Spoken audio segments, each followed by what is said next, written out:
It was pretty poorly maintained. PREPA, which, like Puerto Rico as a whole, is effectively bankrupt, and had failed to keep sufficient stocks of replacement parts and other critical supplies. Shipments of parts from the mainland were so slow to arrive and languished in battered ports. The terrain is so forbidding that replacing a single power pole can require a helicopter and a team of line workers. The effort seemed to go pretty much possibly awry. I've never seen anything like that, not in a developed nation. Ed Mueller, who's a former energy executive whose generation and transmission equipment suffered flooding by Hurricane Sandy in New Jersey, severe storm damage in Jamaica, and earthquakes in California. In the Caribbean, hurricanes come through regularly and have forever.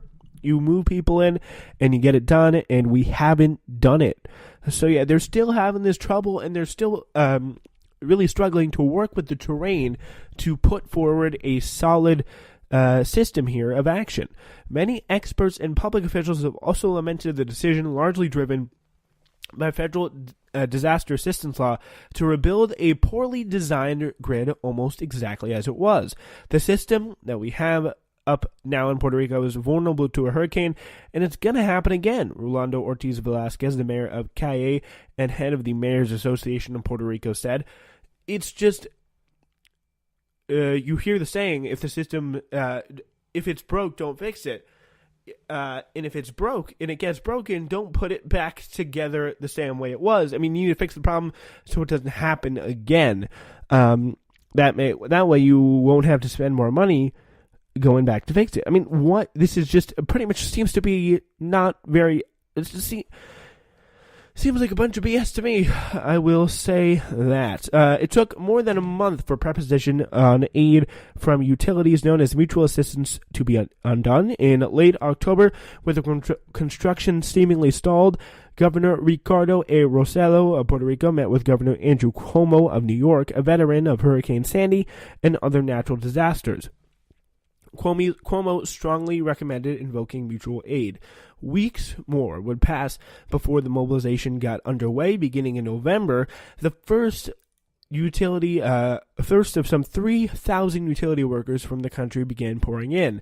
The first wave had a distinctly New York flavor, filling the streets with trucks and workers bearing the insignia of Con Edison, New York Power Authority, and other organizations. Carlo D. Torres kind of became the energy star and in charge of restoring things back to the way they were in Puerto Rico. After the ferocity, though, of Maria and after all the damage it caused, there has really been a hurricane of blame also cast among the parties involved. Ortiz described, when asked for a judgment of the program that repeatedly reneged on promises and timelines, he called it very bad. He says they have not listened to the communities and they have not told them the truth. So this is the New York Power Authority, some of the people sent in by the government. It was just not working. They were doing just like making things too slow, and they were not really telling the truth there and getting things done. Pretty much everyone spoke of Maria's awesome power and extreme challenges posed by Puerto Rico's precipitous landscape, which seems to be a pretty big problem. Walter Higgins, PREPA's new chief, said he was communicating with unhappy municipalities, but that catastrophic damage in the mountainous terrain made the job more difficult than any other restoration ever experienced in Puerto Rico, or perhaps anywhere. For its part, FEMA said its effort moved rapidly, though it conceded the final pieces, the last mile, was especially challenging. To Torres, who speaks with wisdom of many storms, the human forces at work in Maria's wake were at least as daunting as the natural ones. There was still some major problems with this. He says, I tell you, I thought Sandy was the worst storm of my life. Compared to Maria, it turned out to be a cakewalk. There are a lot of complexities here that are far beyond what Sandy was. So there seems to be some kind of human influence there as well that can be a little bit problematic. And that's what they're working with here to help restore power, whether it be the government bureaucracy, whether it be just getting things done or negotiating the mountainous terrain. That could be another one of these main reasons why it takes so damn long. last September 20th, it was dawn and Maria was approaching. Cecilio Ortiz Garcia had a premonition of what was to come. Ortiz is a professor at the University's Puerto Rico's campus in Mayagüez, and for the past few years, he and his colleagues have been studying the long decline of PREPA and its electrical grid. So, another one of these big problems is, this was kind of a hard thing to put together in the first place. When Maria came, Ortiz said she found a system that was already on its knees. By 5 a.m., nearly every light on the island was out. And that's another one of the problems when they try to put the system back together in the way that it was. It's not a good idea because the system was absolute trash before even this hurricane began. And this hurricane just seemed to expose another blatantly bad problem here. That just seems to be one of the big problems. The electrification of the entire island began only in the late 1800s when sugar and tobacco barons began allowing local municipalities to have access to their power systems. Dr. Ortiz said. Luis Munoz Marin, the activist who became the island's first elected governor in 1948, built up the grid and made it the industrial pride of Puerto Rico. This was supposed to be one of the best spots of it, but it seems few things have changed since the 1950s. By the late 1950s, though, helicopters were ferrying power poles to the island's remotest corners. The slide began with Mr. Munoz's defeat in 1968. Since then, Dr. Ortiz said the island's two preeminent political parties have made PREPA more a patronage bank than a center of technical excellence, a view shared by some who have grappled with PREPA from within. They know this, and it's more kind of a source for money to flow in and out and all around. Juan F.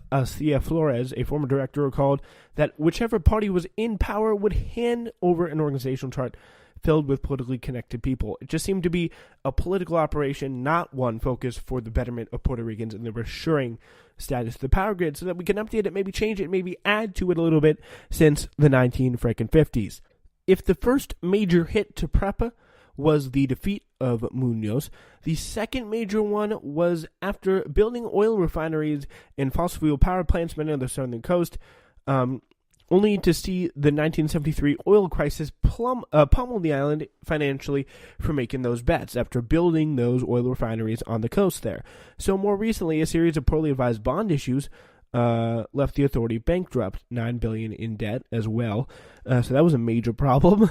And it just shows you PREPA was very ill-equipped. They've gotten to the point where it was so ill-equipped and with the financial decisions it made that it couldn't even rebuild the power grid and bring it into the 21st century, even if it wanted to. As a result, some of the plants in the south became what Ortiz called a cemetery of rust, conducting wire carried by aging transmission towers to hopscotch forested mountain ranges to carry power to the densely populated San Juan area in the north. That leaves the towers and therefore the entire system extremely vulnerable to high winds. So if they go through the mountain areas like that, and if they're put in that area, they're pretty much the prime target, one of the best spots available for higher winds, and that obviously will come with a hurricane. Performing inspections after Maria, utility experts observed what had become of Mr. Munoz's achievement way back in the 1950s. The quote-unquote dead man anchors, or concrete-encased steel rods attached to the guy lines holding up transmission towers, had corroded over that time of since 1950. They'd just been sitting there, literally rotting away. And Hurricane Maria comes along, and what do you think here is going to happen? According to Jeffrey Miller, who's an engineer for the Federal Energy Department. While other utilities that use those anchors have protocols for regular inspections and repair, PREPA did not. They had no such situations. Given the age of the system as a whole, it's not a stretch that there was a culprit in the majority of the transmission lines that fell. A recent tour of the major power plant in the San Juan area, Palo Seco, revealed grimy, corroded mess with grand old turbines opened up and rusty, like someone forgotten auto repair project on the front lawn. Local distribution systems were no better. Linemen found incomprehensible snarls of wiring and defunct equipment perched atop rotting wooden power poles. It was just a constant erosion over an extended period of time. During the Palo Seco tour, PREPA's executive subdirector Justo Gonzalez said a recent restructuring forced on the utility because of its debt had focused largely on financial restrictions. They forgot about the maintenance, and that was what went to absolute it went to shit. And I gotta be honest, there is nothing. Just from my research into this story, it appears there is literally this has been hit hard by the storm, and just by not only by the storm, it just blew open an already corrosive, invasive, disgusting, and destroyed system. I mean, literally, like picture like a clay sculpture being pounded. It was like a massive clay sculpture. Put it up, and you take a flamethrower or some kind of really powerful thing and just light it up on fire. It cracks like that, like, and it shatters all into pieces.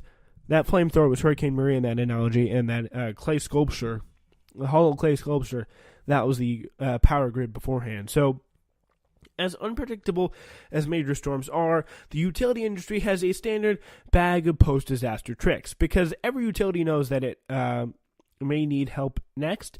There is seldom a problem mustering enough workers via mutual aid. Some 10,000 workers from 21 states traveled to Texas and Louisiana after Hurricane Harvey last summer, according to the Edison Electric Institute, which is an industry group.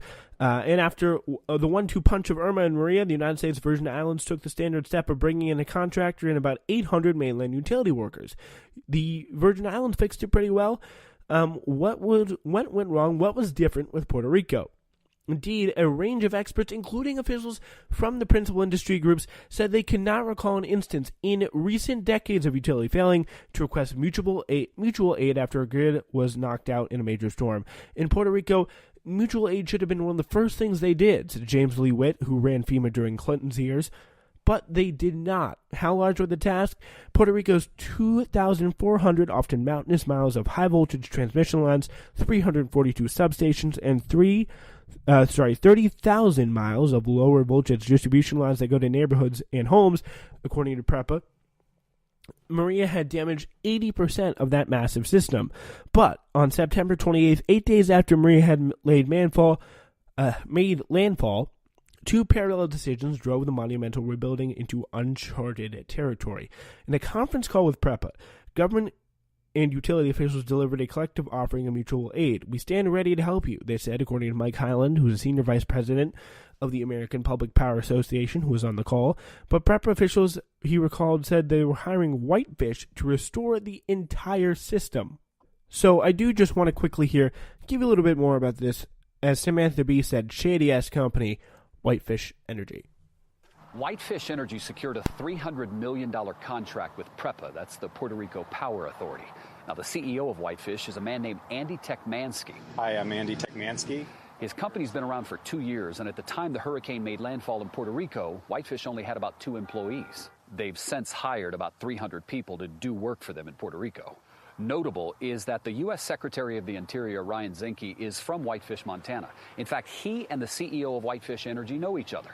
That's according to the Associated Press, which reports the Secretary's son at one time had a summer work job with Whitefish Energy. Now, the Secretary is insisting he had absolutely nothing to do with a $300 million contract being awarded to a small company in his hometown. Rena? Thank you so much, David. Well, some in Congress... So that was a little bit of a news report there from CBS News about what was going on here with Whitefish Energy, because they were doing some, as it said before, they were up to some pretty sketchy stuff. They also threatened to sue Mayor Carmen Yulín Cruz after this entire situation that just seemed to be really getting out of hand. It was really getting to a whole nother level with Whitefish Energy. The job they were doing that was so markedly bad And here's NBC News. It's now been more than about the 5 situation. weeks since Maria slammed into Puerto Rico in a Wilda Milan.